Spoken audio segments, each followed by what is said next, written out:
All right, brother, we live, man. What's going on? Nah, man, just chilling. What's your name, man? Michael Molina. Yeah? Yeah. You from Albuquerque? Yeah, I'm from all my life here. Yeah? Yep. How old are you?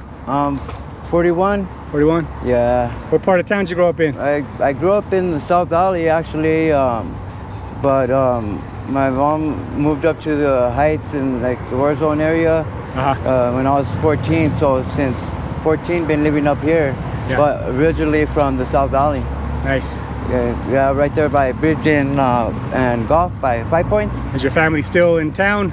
You talk to them? Well, yeah, now my mom, my sisters, and my brother, and I have other family, but just our immediate is here. I haven't really talked to like my dad's side of the family because I've been out here and you know, using drugs and all that shit, you know, and just tired of it, man. Just tired of all this already. Like I've seen the city change so much. I'm like blown away by how much everything has like just like went to shit, you know, it seems, you know. I hear you. I see it myself, man.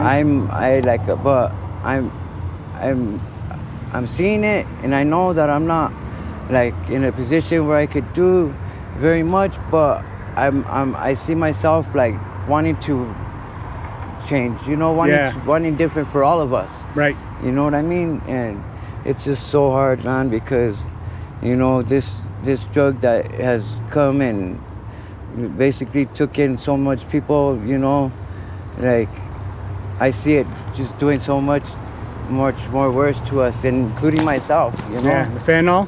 Yeah, fentanyl, and you know the methamphetamines, all that, everything. You know, it all comes, you know, and it just, I see the way people are with each other now, and it's like there's no respect, you know, and like people be stealing from each other, and it's just not right, man. Like Do you think the fentanyl changed the game? Yeah, big time. As far as, you know, what people do, because like even when it was just heroin, because honestly, before I did fentanyl, I used to use heroin, but I don't even use that no more. I just use the fentanyl now. Yeah. You know, I used to do heroin. It wasn't as bad as it is now. It's like, it don't seem like it could get any worse. That's how bad I think it is.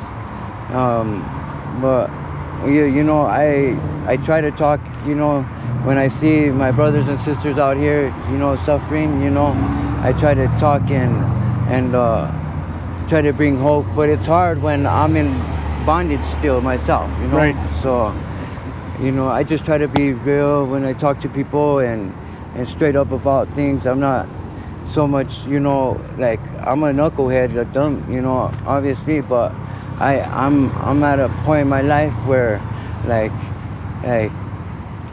what the hell, you know, like something needs to happen, you know, different than this. Feel like you're at a breaking point. Yes, like enough is enough type deal, you know, and like just everything that we have gone through, me and my lady, you know, she's been by my side through everything, you know, and like I need to man up already, you know, like you get my ass a job, get back to work, you know. I have a CDL, like I don't even know what the hell, like, you know, I could be making $30 an hour. I was, you know, but I've been on drugs and, you know, all that, you know, and haven't went back to work since, you know what I mean? And how long you been out here? I've been out here I've been relapsed and everything for going on 3 years, 4 years. 4 years I've been going through this, you know? Yeah. And did the drugs get you? Is that what the main thing that got you out here? Just using drugs and then? Yes, using drugs and a couple of other things, you know, because I believe, you know, a lot of the stuff that goes on is also spiritual, but that's my personal belief, you know. It has a lot to do with a lot of things that are going on out here, and like I'm just so tired of seeing so much suffering, it seems, you know what I mean? This is not even right. Yeah. Like, this is our city, you know? and it just breaks my heart because like it's just like people don't even care, man, where they shit or piss or whatever, use the restroom. Right. God, Yeah. Especially when you're from here and you see it degrading, it's like it's sad, man, because it's home. It is, like, and I'm not acting like I'm Mr. Goody Good and nothing like that, but come on. But you have the desire, man, to like, and then the understanding to know that it shouldn't be like that, which is a start. You know what I mean? It's a step in the right direction. I know I have a long ways to go, but I just, if there's anything or if there's any hope I could bring to my brothers and sisters, is that, like, there's still, people out there that are genuine, that are, care, and just because we do what we do doesn't mean that we don't have hearts and feelings, and all that shit, because people treat us like we're trash, dude. Like, I can't even walk in a damn Burger King even now, and like, even they're like, look at us like we're the plague, dude. Right. You know what I mean? And if they only knew, like, if they were in need, I'd probably be the one right there next to you, helping you, It just sucks, because people look at us like if we are, like a plague. What's the thing, man? We're all human still, and I think people forget that regardless of our situations. Any one of us can, we're up and down from day to day.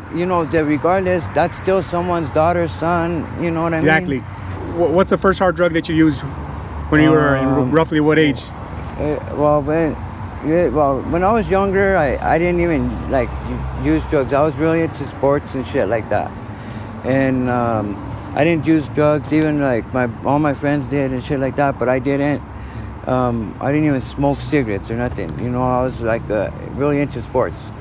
But when after about, I'd say like 19 or 20 is when I started to use, and what sport did you like? My favorite was baseball, but I played baseball, football, basketball, soccer, and track. You're hitting it all up, man. Yeah. Then what made you decide to start using when you did? Is it experimenting or? Well, like, I ended up going to, the joint when I was younger, but that's another story. Yeah, that's a long story. But I went to prison for an armed robbery we did when I did experiment with coke with my friends. I was 15 years old, and I did some coke, and we got all messed up, and we decided to go do an armed robbery. And next thing you know, I got shot twice. Wake up in the hospital, and I'm facing 36 years for. Who shot you? The armed robbery? Yeah, the store by the church manager. Yeah. So and then I ended up going to prison for that as a juvenile, and which in a way it made me grow up fast, but I missed out on high school. I didn't get to go to high school and do all that stuff. I regret that, you know what I mean? Cause like shit, I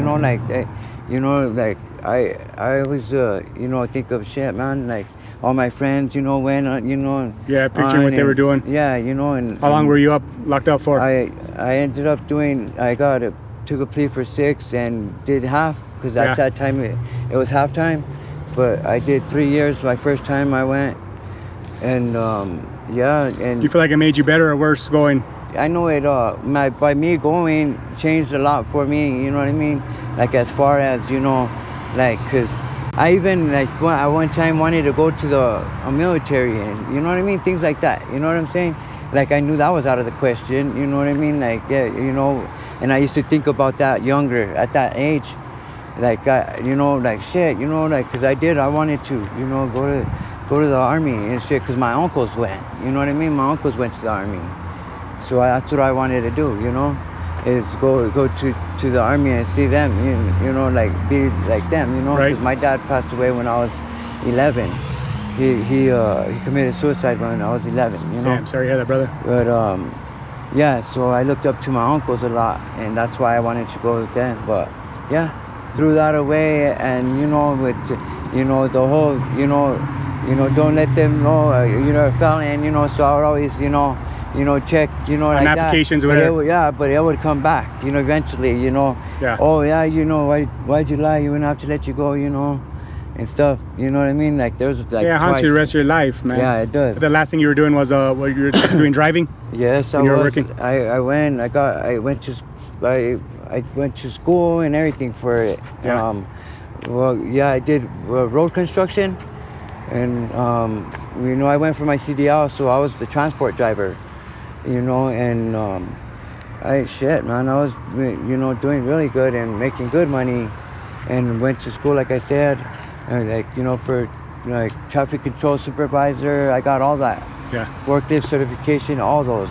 I know how to operate heavy machinery, like the big ones, you know, the excavators, Yeah. all that. I can operate those. You know, actually, before I left, I was acting supervisor for my boss because he had a family issue. So he threw me as the one. So I had to do Basically payroll. Playing the role of supervisor. Yes. You know, and that even made me more money. I think I was making like $40 an hour then. Nice. So, well, I threw it all away. You know what I mean? Like, you know. Was it the drugstore getting back in the mix or over? Yeah, I did. What was the main thing you were using that kind of threw things off? Heroin was what got me, you know, back on, you know. Yeah, and, you know, now, you know, it's just these dang fentanyl, you know, shit. Right. You know, I seen it just change the whole city, you know.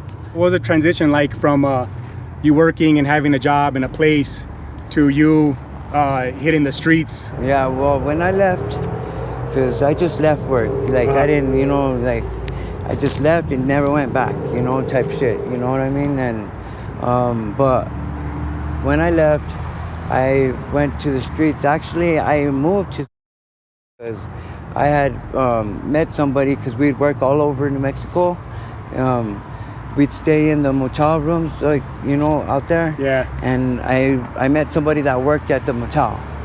And I ended up moving to, but when I did relapse, I went to the streets, and I was homeless there, actually, you know, but that's where it all started, yes. How long ago was that roughly? It's been 4 years. 4 years. You started out there? Mm-hmm. Yeah. Oh, yeah, I was almost killed. I got kidnapped. Out there or over here? Yes, I got kidnapped out there. They took me to the mountains and almost killed me, yeah. Damn. You're not putting it on blast, but what was it related to the drug thing? Yeah, but it was related to the girl that I was with. Actually went and said a lie about me. And kind of like, I guess because they figured I was from here or whatever. I don't know what the reasoning was, but they said that I did something that I didn't do. I don't even know who did it, but I know I did it, you know? But I got blamed for it.